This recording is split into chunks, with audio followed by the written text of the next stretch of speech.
Hello everyone, welcome to ई विवेकम। अगर आप UPSC civil services examination की तैयारी कर रहे हैं तो आपको ये पता होनी चाहिए कि इस एग्जाम को क्लियर करने में सिर्फ रट्टे लगाने की जरूरत नहीं है, बल्कि ये समझने की बात है कि यूपीएससी अपने कैंडिडेट से असल में चाहता क्या है। आज हम इस प्रेस्टिजियस एग्जाम के नोटिफिकेशन के उन इम्पोर्टेंट प्रिंसिपल्स को समझेंगे जो आपको अपनी तैयारी को यूपीएससी के एक्सपेक्टेशंस के हिसाब से प्रिपेयर करने में हेल्प करेगी। सबसे पहले हम उन नोटिफिकेशंस को देखेंगे और फिर समझेंगे कि उनका मतलब क्या है। The candidates must give relevant, meaningful and succinct answers। ये इस बात को दर्शाता है कि क्लैरिटी और प्रिसाइसली के साथ जवाब देना कितना इम्पोर्टेंट है, ताकि ये सीधे उन सवालों से जुड़ी रहे जो पूछे गए हैं। फॉर एग्जाम्पल, अगर हम 2024 का रीसेंट क्वेश्चन देखें, e governance is not just about the routine application of digital technology in service delivery process, it is as much about multifarious interactions for ensuring transparency and accountability. In this context, evaluate the role of the interactive service model of e-governance। यहाँ UPSC का main focus ये है कि कैसे e-governance interactive services का रास्ता बनाता है और हमें इसी को एक्सप्लेन करना है। स्टार्टिंग लाइंस सिर्फ क्वेश्चंस के रेलेवेंस को दिखाने के लिए है। इंट्रोडक्शन में हमें ट्रांसपेरेंसी और अकाउंटेबिलिटी के डेफिनेशंस लिखने की जरूरत नहीं है। हमें आंसर सीधा और डायरेक्टली उसी पॉइंट पर देना चाहिए जो क्वेश्चन में पूछा गया है, ताकि हम क्वेश्चन के फोकस को एक्यूरेटली एड्रेस कर सके। The main examination is intended to assess the overall intellectual traits and depth of understanding of candidates rather than merely the range of their information and memory। इसका मतलब है exam का focus गहरी समझ पर होता है, ना कि बस ज्यादा लेकिन खोखले ज्ञान पर। चलिए हम इसे मेंस के एक क्वेश्चन द्वारा समझते हैं जो 2024 में आया था। The West is fostering India as an alternative to reduce dependence on China's supply chain and as a strategic ally to counter China's political and economic dominance। Explain this statement with examples। See, इस provided answer में जो intellectual depth है ना, वो इसलिए है क्योंकि उसमें multiple dimensions जैसे कि इकोनॉमिक, पॉलिटिकल और स्ट्रैटेजिक सबको एनालाइज करके एक दूसरे से कनेक्ट किया गया है। इश्यूज को समझने के लिए डीपर अंडरस्टैंडिंग की जरूरत है। सो जब आप इसे देखोगे तो आपको भी लगेगा कि यहाँ बात सिर्फ सरफेस लेवल पर नहीं हो रही है, बल्कि हर एंगल से सोचा गया है। यहाँ इकोनॉमिक डायमेंशन सिर्फ सिंपल फैक्ट बताने के बजाय वेस्ट चाइना पर अपनी डिपेंडेंस क्यों कम कर रहा है, आंसर इस बात को भी एक्सप्लोर करता है कि इंडिया को एक ऑल्टरनेटिव क्यों माना जा रहा है। ये इंडिया के demographic advantage, make in India जैसे इनिशिएटिव्स और कुछ स्पेसिफिक एग्जांपल्स जैसे एप्पल का प्रोडक्शन शिफ्ट करना को डिस्कस करता है, जो सिर्फ फैक्ट से आगे बढ़कर इनसाइट्स भी प्रोवाइड करती है।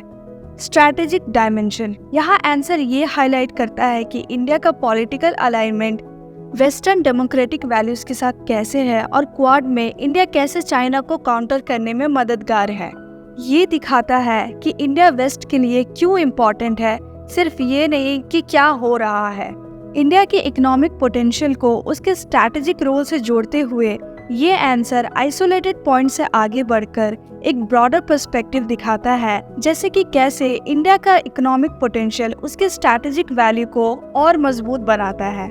स्पेसिफिक एग्जाम्पल्स का मेंशन जैसे एप्पल का प्रोडक्शन शिफ्ट करना, क्वाड अलायंस एब्स्ट्रैक्ट कॉन्सेप्ट्स को रियल वर्ल्ड डेवलपमेंट से कनेक्ट करता है, जो दिखाता है कि नॉलेज को प्रैक्टिकल तरीके से अप्लाई करने की आप में एबिलिटी है और ये इंटेलेक्चुअल डेप्थ को ऐसे रिफ्लेक्ट करता है।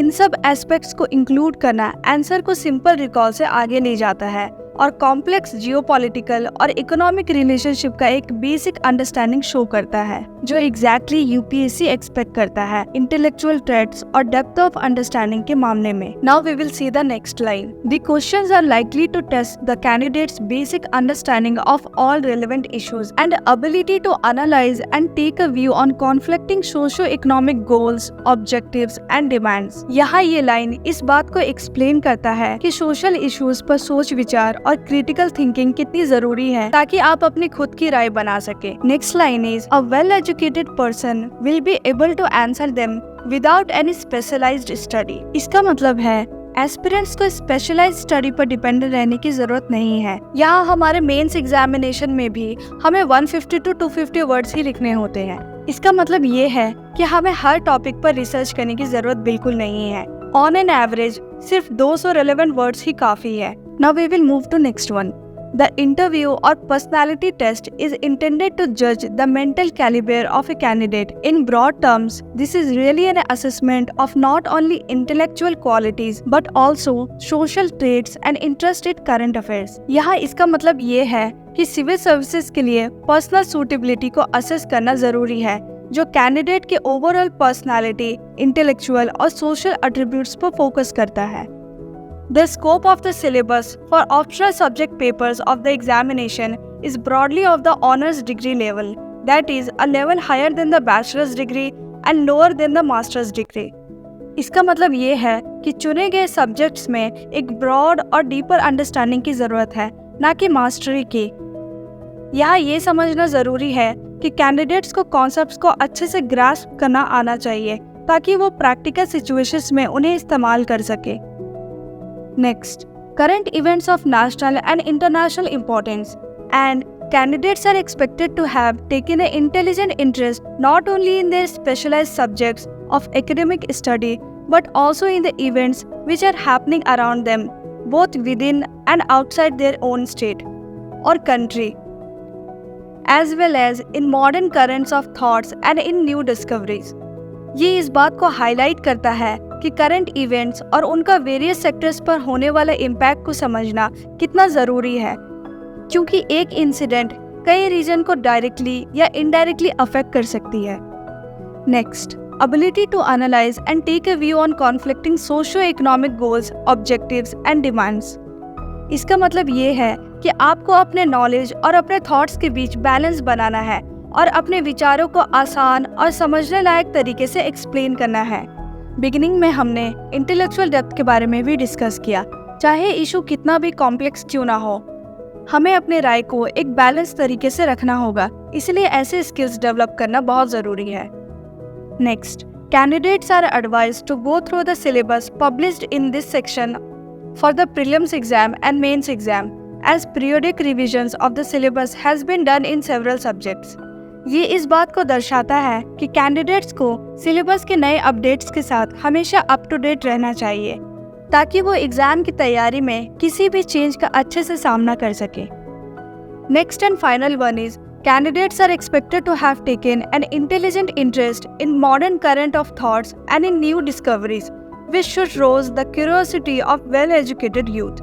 यहाँ पता चलता है कि नॉलेज की क्यूरियोसिटी और जिंदगी भर सीखने को कितना महत्व दिया गया है। तो जब आप इस चैलेंजिंग सफर की तैयारी करें तो याद रखें, ये सिर्फ नॉलेज एक्वायर करने की बात नहीं है, बल्कि इसे कितनी गहराई से समझना है, कैसे एनालिसिस करना है और कैसे यूज करना है, इस पर भी ध्यान देना जरूरी है। तो आप अपनी उत्सुकता को जिंदा रखें और जानकारी के लिए जुड़े रहे ई विवेकम पर। हम यहाँ हर कदम पर आपका साथ देने के लिए तैयार हैं।